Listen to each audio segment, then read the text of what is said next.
Today's guest is on a mission to shed light on women's health. Because our health is being guarded by gatekeepers, I don't understand why. Naga Munchetty, best known as a BBC News presenter, struggled through decades of unbearable periods. I would throw up, I would faint, I was in extreme pain. I was spending half my time bleeding. Until she was finally diagnosed with adenomyosis after 32 years. I had a period of bleeding of 35 days. When I spoke about my adenomyosis, the only reference on the NHS England webpage was one line and a link to hysterectomy. Many of you may relate to Naga's experience of not being taken seriously when it comes to women's health. Am I really weak here?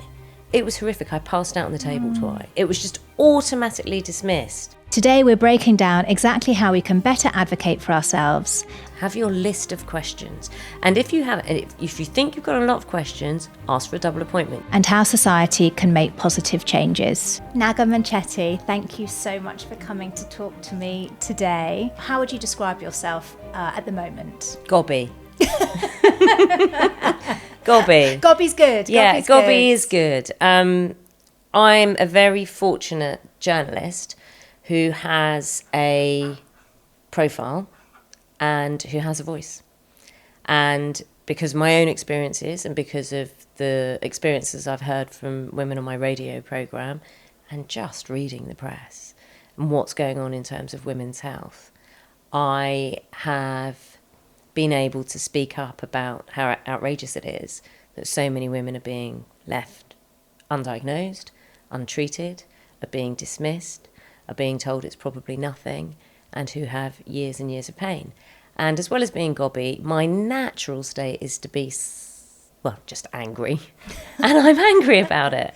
And I think I've had access to people's stories. I have the privilege of people trusting me when they tell me their stories, and I have the ability to tell their stories in a way that means I'm true to their stories and their experiences, but also that other people will want to listen to or read or hear. And I am constantly amazed by just how many people will email me saying thank you for highlighting this and thank you for actually making me feel that it's not all in my head. So I'm kind of gobby and angry. And It's Probably Nothing is the title of your new book. And in this book, it tells your experiences of you being on the receiving end of that statement. Do you mind just explaining kind of what that history was all about? Yeah, and it started, and a lot of the time I didn't know it was happening. I didn't recognise it happening, I should say. And I didn't know. Started my periods at 15. They were horrific.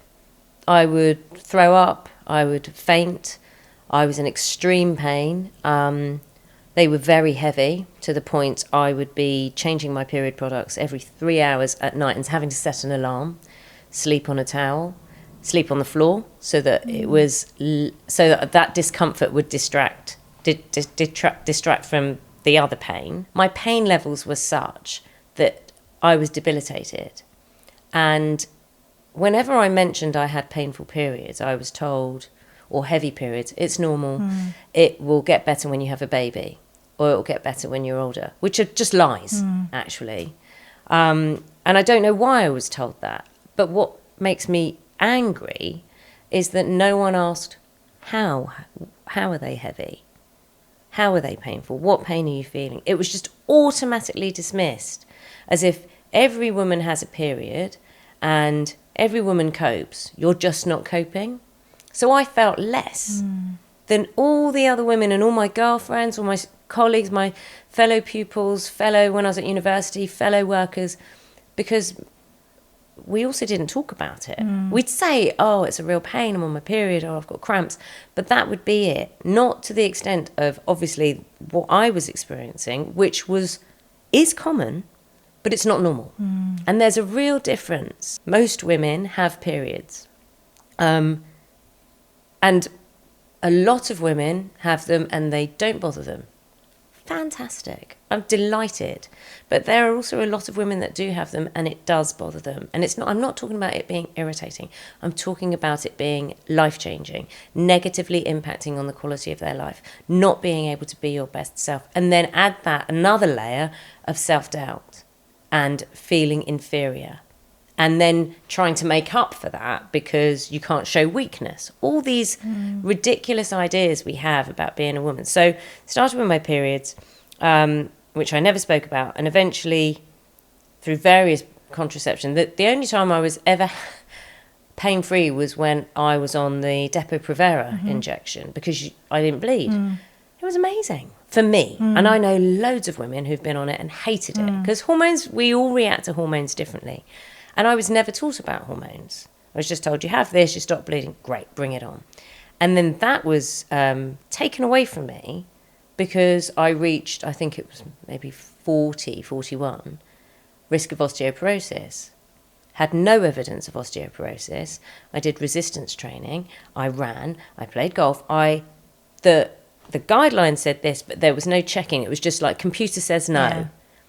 So, and I cried when they said, we're not going to prescribe this to you anymore. So I said, well, what's the alternative? Because all I could see was going back to this life. And now, by this time, I'm a breakfast television presenter. Even before then, I'd been working early mornings as a producer, as a presenter, shift patterns. I didn't want to take the pill because I couldn't find a point in the day because my shifts were all over the place to take the pill. And you have to take it roughly within the same window in 24 hours.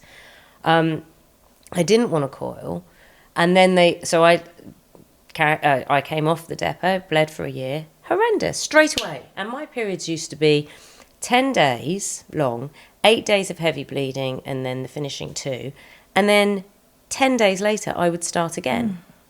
So mine were, it was horrible, and so I was spending half my time bleeding, and 8 out of 20, you do the maths, that amount of time in pain.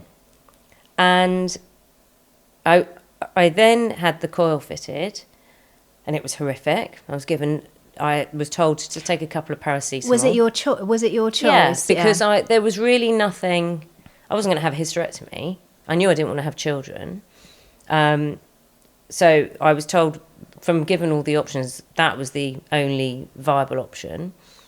That was horrific. And again, I just thought, am I really weak here? It was horrific. I passed out on the table twice. And there was a nurse in there. And the doctor, she's great. She's a brilliant doctor, specialises in women's health. She was like, we can stop. And I said, you've got this far. Let's just... But I was screaming so loudly that my partner was running around the doctor's surgery, looking for me, going, this is not right. When he finally came in, I was just a mess and kept trying to get up, passed out, after the procedure, went home. I was in my gym gear because I was told it wouldn't hurt. It would be fine. I thought I was going to go to the gym after it. Oh, gosh. Yes.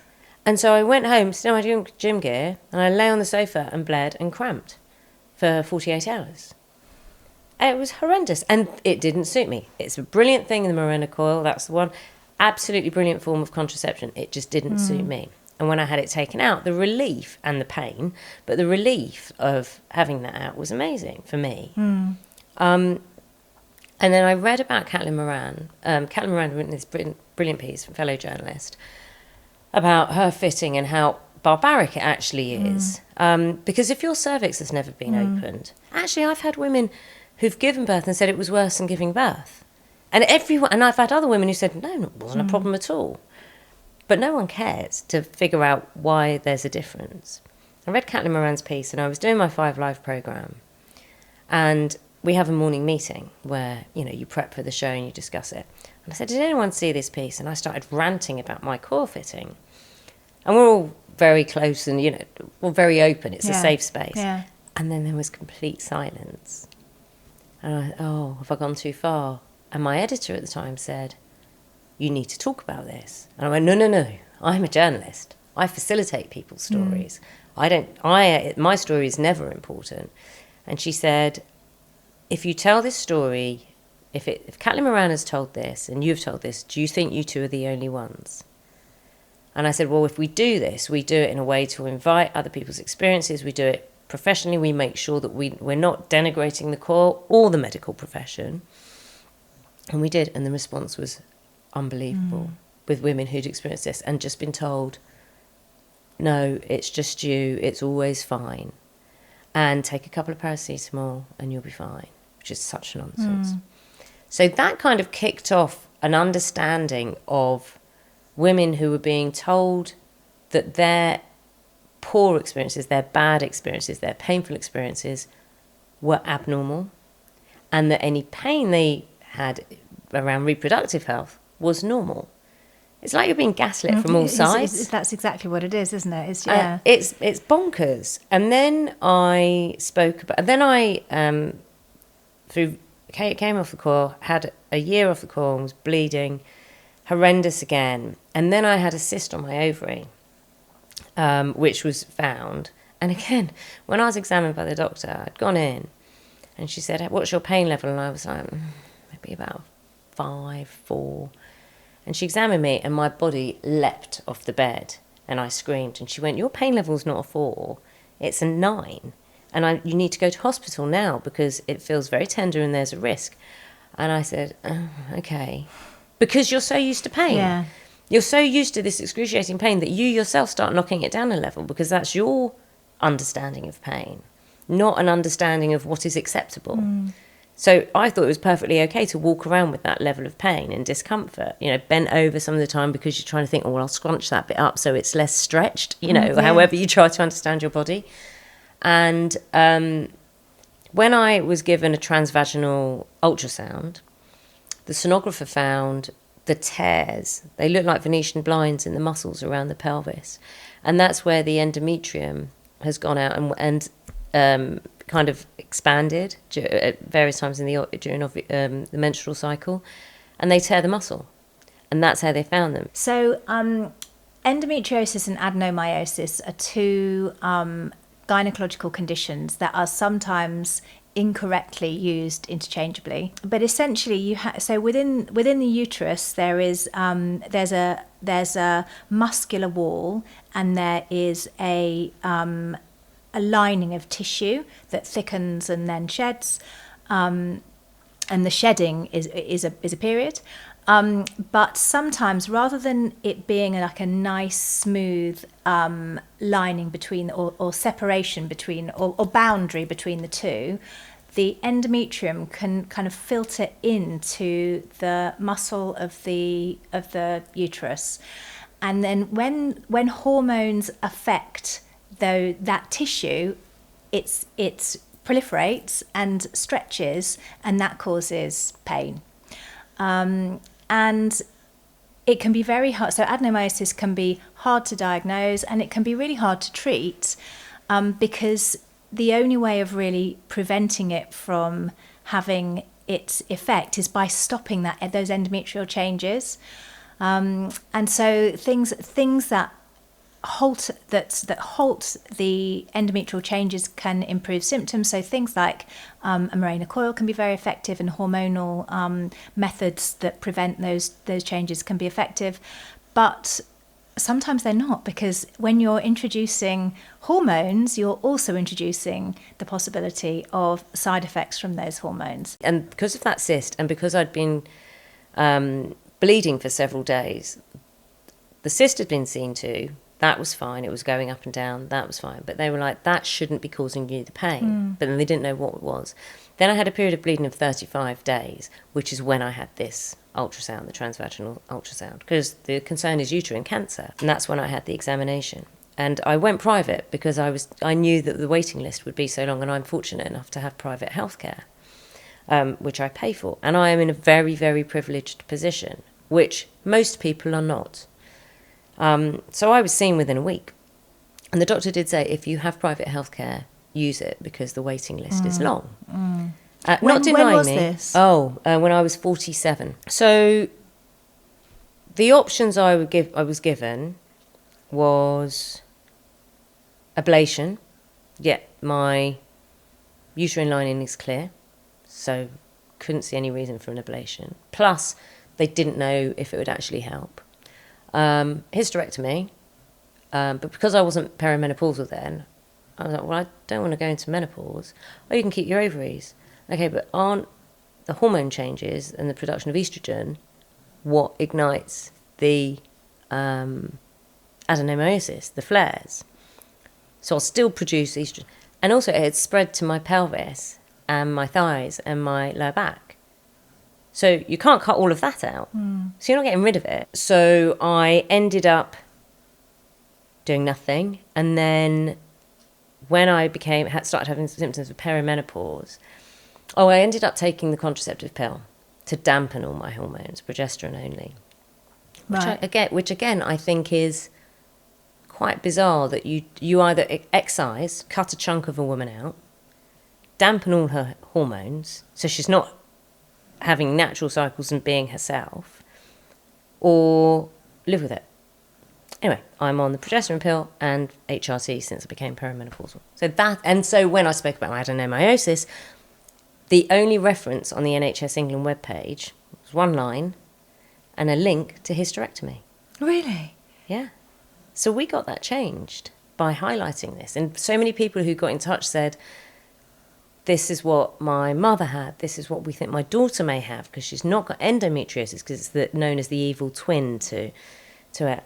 And the same with the Coil. We got the guidance changed for pain relief, offering pain relief. So I know the power of lots of people saying, this is happening.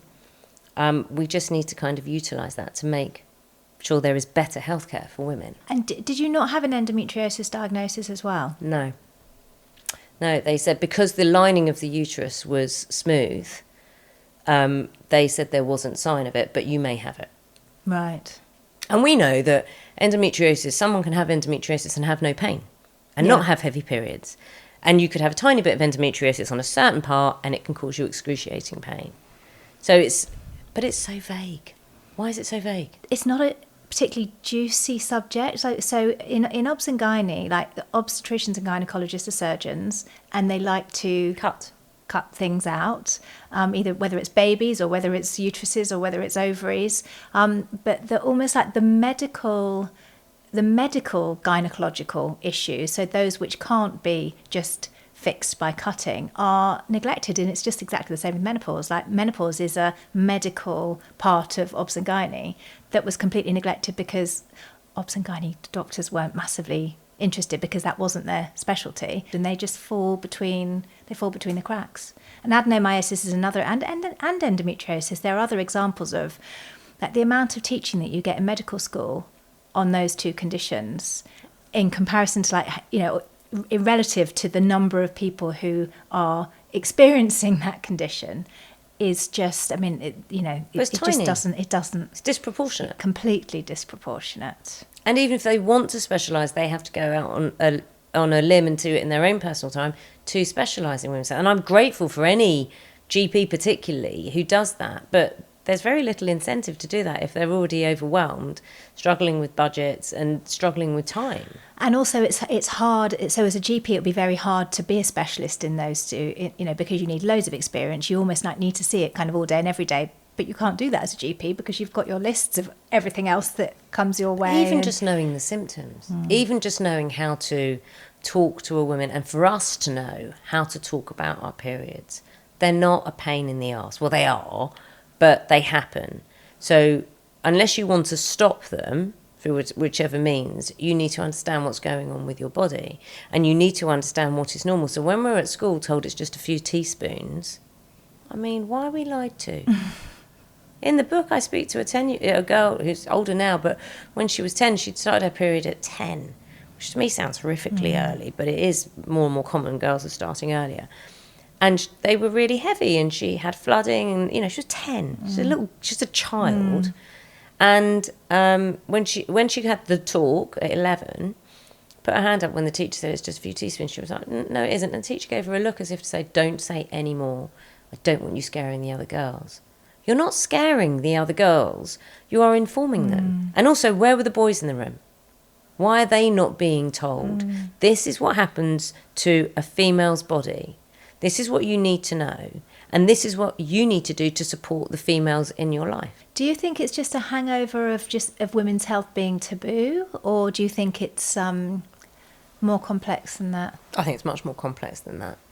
I think there's the whole thing about sexy science. You know, what's sexy to investigate, what gets results. You don't see periods. They're hidden away. So you're not all of a sudden going to see, it's not like, I don't know, collagen, for example.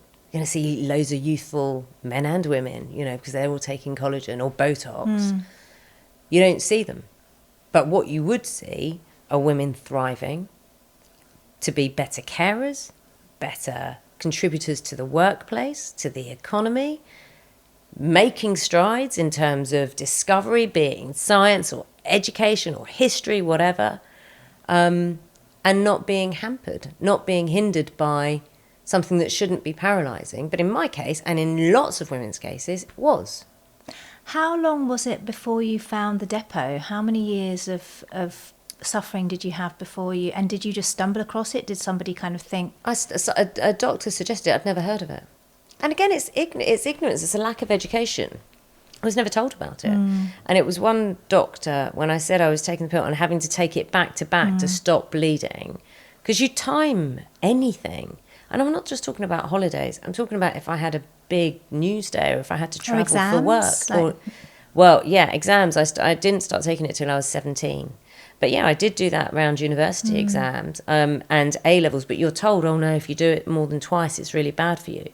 You take the pill back to back forever, or as long as you want to take it.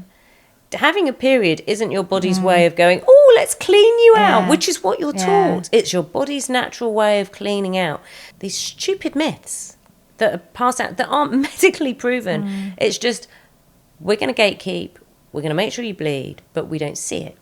So, but I think what's not being seen is the impact this would have, like educating women. After the Second World War, when women were given more access to the workplace. Now, look, I am by no means anti-men. No, me neither. I'm very pro-women. And I'm pro-women being given a voice, being given equal opportunities, and understanding how valuable women are to society. And we are being denied this because our health is being guarded by gatekeepers. I don't understand why. And all the science and the funding for the science in it is not seen as important.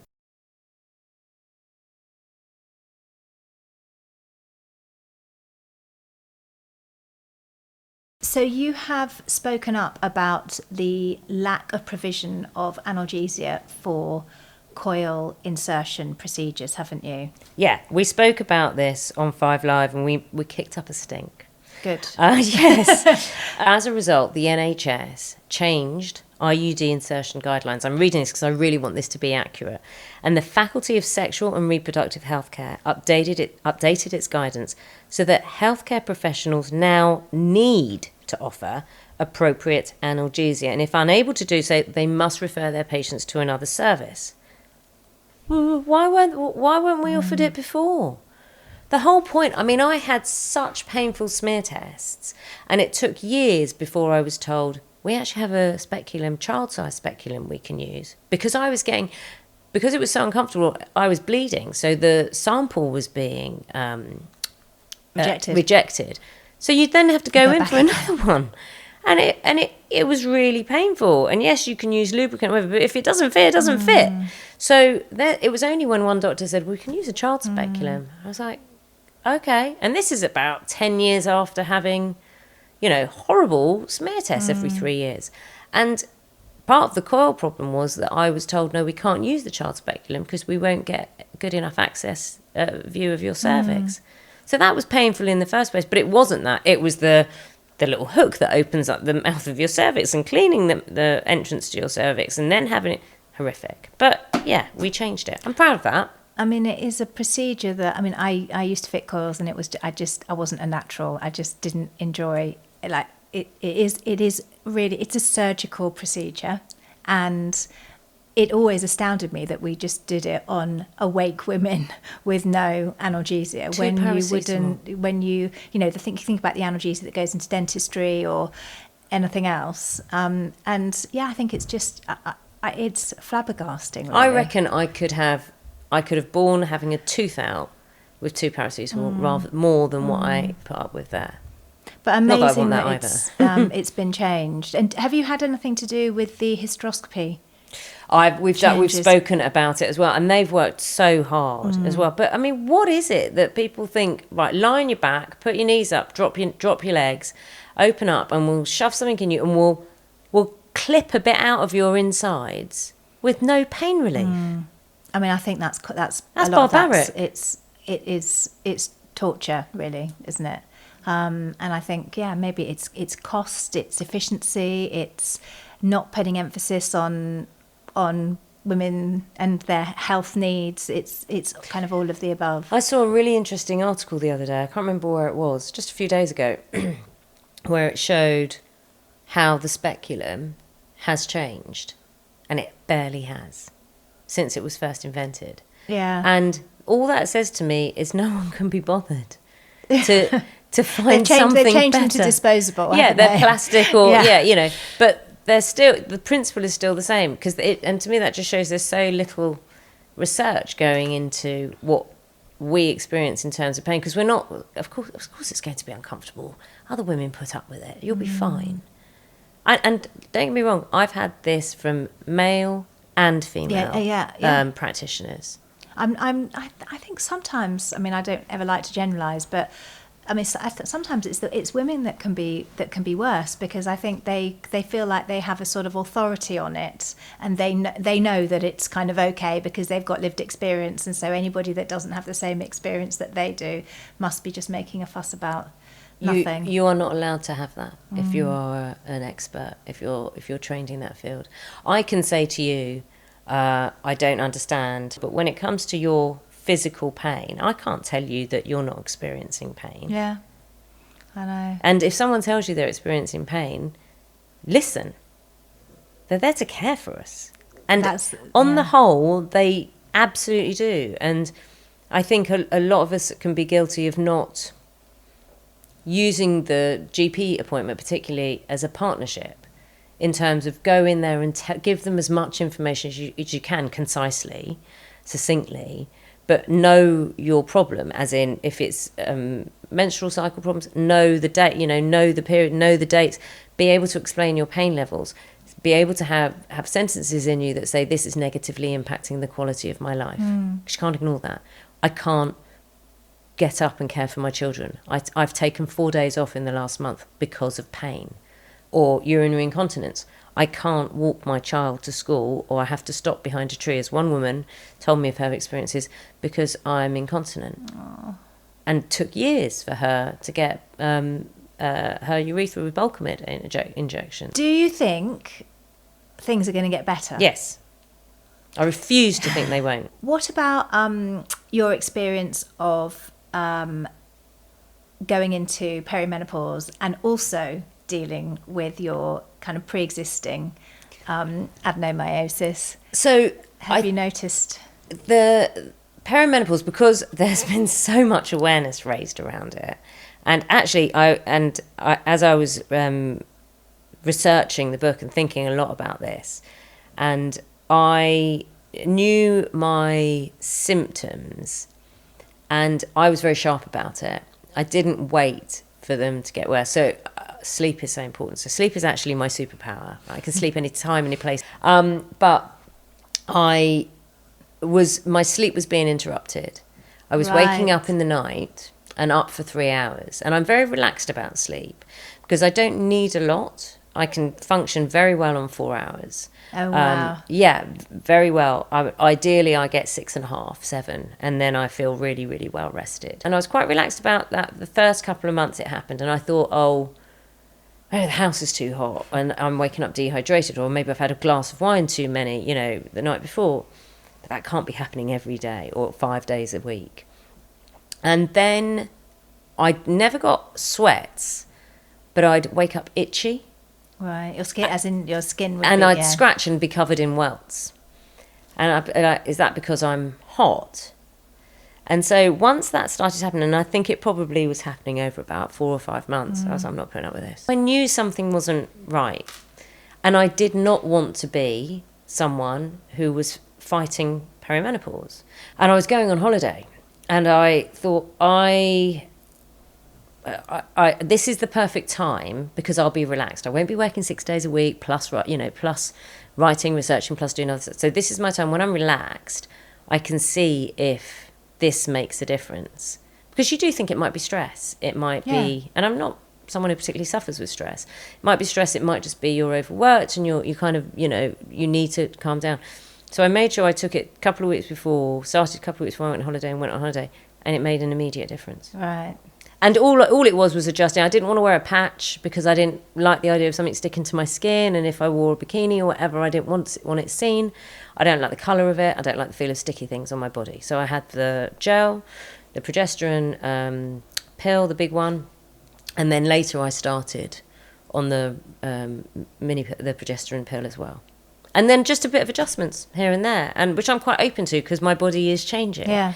But I'm so grateful to the people who have been making us more aware of it, that I can go out and get a book and or listen to a podcast and think, okay, is this, isn't it? And my doctor was brilliant. As soon as I said it's this fog, lack of kind of punch, to my personality, all this, she said, right, fine, we can try. I spoke to someone the other day. This makes me really sad. And she's 47. She says, I'm old. And I said, you're not old. You're 3 years younger than me, and I'm not bloody old. I'm fantastic, And I'm grateful for having lived half a century. What an achievement. And she said, I'm just so tired. I'm just so sad. And she was emotional. And life hasn't gone the way she wants her life to be, but she works hard and she's proud of her children. And yes, and I just said, have you thought about talking? She was describing her symptoms and her feelings and what's going on. Said, you do know you could well be perimenopausal. And she said, I started when I was 40. And I said, so are you taking HRT? And she went, from where I come from, we're stoic and we put up with it. And I just went, there is absolutely no need for you. That is not stoicism. That's just you're not helping yourself. Losing years of your life. Yeah, exactly. And it's so interesting because I think it's a rarer attitude, but I do think there has been that attitude that you don't. I didn't want to enter perimenopause. Because there are still these myths that you're old, shriveled up, no use to society, and of course I don't believe that now. But you still kind of want to stay youthful and kind of be proud that you're not perimenopausal, that your body isn't changing. But I found that really sad, and I'm very accepting of it, and I intend to take HRT for as long as I need it and protect myself. Did you manage to change her? Yes, mind? She's booked a doctor's appointment. She booked it. I made her promise me she'd book one either that day or the next day, and she's done it. Oh, brilliant! Yeah. So you're making changes everywhere, but also just being able to speak about it. If you could advise anybody listening who has struggled to get their health professional to see them to hear their symptoms and to understand and to do something about it, do you have any tips for them? Yeah, I thought you might. So when I wrote the chapter, the GP appointment, I was really worried about being accused of being patronising. Oh no! Oh, people can say anything these days. I suppose they would. Yeah, they would. They do. And I was really worried about it. But as I wrote it, I was learning things myself, and I was getting the advice from GPs, like what. And so I think so often we go to the GP with a begging bowl in hand. Give me a diagnosis, give me treatment. But it is not a one-way street. It has to be a partnership when you go to see your GP. Yeah. So they love puzzles. And you're a puzzle. And they love to fix the puzzle, to finish the puzzle. There's nothing more satisfying. Yeah. We all know that. Yeah. But if you're doing a jigsaw, you may not be, I am. If you're not a jigsaw person or anything, a Sudoku, whatever, when you finish it, there is that feeling of satisfaction. And that is what they do. They're smart and they've studied and they do like to learn. But they can't, if you go in saying, and which I did, I've got heavy periods, that's it, then what do you expect them to do? I mean, they should be asking questions. But if you go in and say, I have heavy periods and they're negatively impacting my life, didn't sleep the night before my GCSEs. I slept on the floor. I threw up 10 minutes before my exam began. I am now going to take the pill back to back because I'm too scared to have a period. There you go. There's some tangible evidence. In any health situation, how is it negatively impacting your life? Keep a diary. Keep note of, track your symptoms, because when it's all there, and write questions, have your list of questions.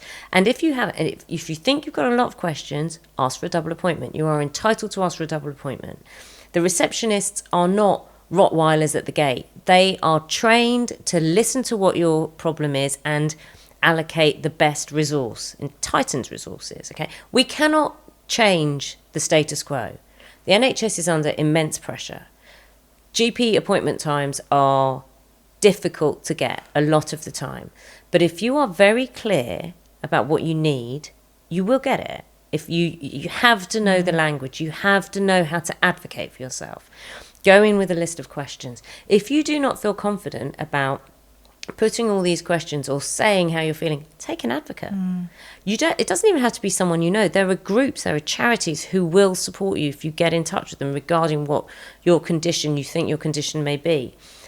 Take someone who can say, as I would have done, I'd have gone and say, well, they're quite painful, I'm quite tired. Someone who knew me was living me with like, she's writhing around the floor, she floods, she's setting an alarm, waking me up, she is crying, and she's throwing up and she faints. I've called her to stop her head hitting the toilet. That's what she's doing. That's the thing. We're kind of taught to play things down, yes. aren't we? So be very, very clear about that. If you take a pen and paper, any medical term, any words you don't understand, ask them to repeat. Write down the notes there. I do this. I write down what I've been told so that if I don't understand anything, I can look it up. If they say what it is, I can look it up. They haven't got time to explain everything to you, but they can say to you, this is what you have, this is what it does, this is possibly the consequence. And also, be open to a dialogue. Also, don't forget, every woman who books a GP appointment, anyone who books a GP appointment, hasn't booked it at the moment. There's a problem. They've waited months, weeks, maybe even years. Yeah, and they've been 14th in the queue for half an hour before they've got through. So they really need it. They need it. I always used to say that to patients who would kind of come in and be exactly like that, I'm not sure. But it's like, if you've managed to get sat in front of me, then you have, this is your time. You've come and fought for a place in the park, in the car park. You want to be here. You're not just coming in here for a kind of casual 7-minute chat because you fancy it. You've come in here for a reason, and that in itself should speaks volumes, and it shows you how impactful whatever it is that symptom is having. They've made that massive effort to get in front of you. By the time they get to us, they've normally they've been through. They're at their wits' end. Yeah, they're absolutely at their wits' end, and they tend to not be able to speak, so they just kind of come in. It's more the stage before, isn't it? Where you're kind of being vague to your GP and you don't want to bother them because maybe it's just you're older and you're tired. Yeah, they come and they cry and they cry. And then they finally tell their story, and then they kind of cry tears of relief that they've had the time to be listened to. So we have listener questions. Our first question is from Hayley. So she's had 30 years of excruciating periods and finally been diagnosed with endometriosis.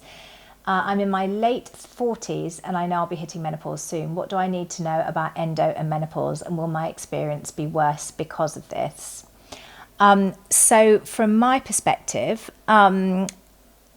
endometriosis can get better after menopause if you no longer have the influence of hormones on the endometrium. So there can be a positive, but sometimes, especially in women who want to take HRT, it can be a bit more challenging to get an HRT prescription right, because what HRT can do is stimulate the endometriosis tissue to grow, and then that can cause symptoms.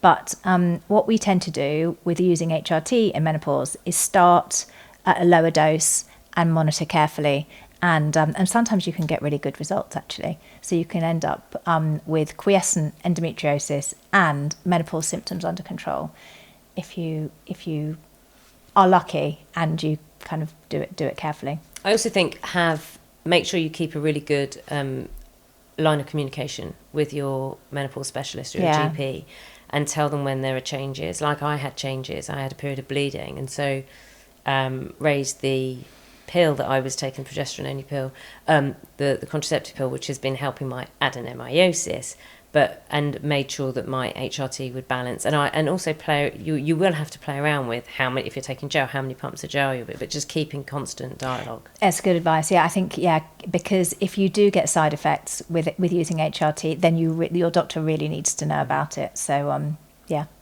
good shout. Our last question is from Finn, who asked, I'm in perimenopause and for the most part my symptoms have been manageable, but every now and then the hot flushes or weight gain really gets to me. My sister and some of my friends have had a much harder time with much more extreme symptoms. It makes me feel dramatic when I'm kicking up a fuss. Do I need to get a grip? or is my own experience still valid? If anything is negatively impacting the quality of your life, it is valid. You cannot go around comparing yourself to other people. We grow out of that when, hopefully when we get to an age where we don't look at someone else who's wearing a fabulous dress and think, oh, I'd never look as good in that dress. We're not the same. We're all different. And if your life and you're not able to be the best you can be is being impacted, then it is a perfectly valid experience. You've got one life, it's short. We're here for a short time, so have a good time. Brilliant. I couldn't. Women just playing down things all the time. It's like if anything is, if you're experiencing symptoms and you want to get some help, then it's totally valid to get that, isn't it? It's and you just wonder whether she's probably got more symptoms, or her symptoms are probably more extreme than she. But yours are extreme. Than she admits. But Finn's are extreme. Yeah. And they're affecting her. So get help. You're entitled to it. Thank you so much. Thank you. I'm going to go away and read this book from cover to cover. You've done an amazing job at, spreading the word on this. It's really fantastic. We so need it. It just makes me want to weep. The misdiagnosis, late diagnosis, hysteroscopies and coil fittings and all those, and childbirth, no analgesia in childbirth, and just the list just goes on, and it's someone's got to do something about it. So it's brilliant that you are. Thank you. And it's thanks to the women and men who've shared their experiences to make sure that others who read it, like Finn, will know it's not just me. It is happening. I'm not going mad. Yeah. And it isn't probably nothing. Thank you so much for listening. If you've enjoyed this chat, please do let me know by leaving a comment or a review. I'll be back next week with a brand new guest.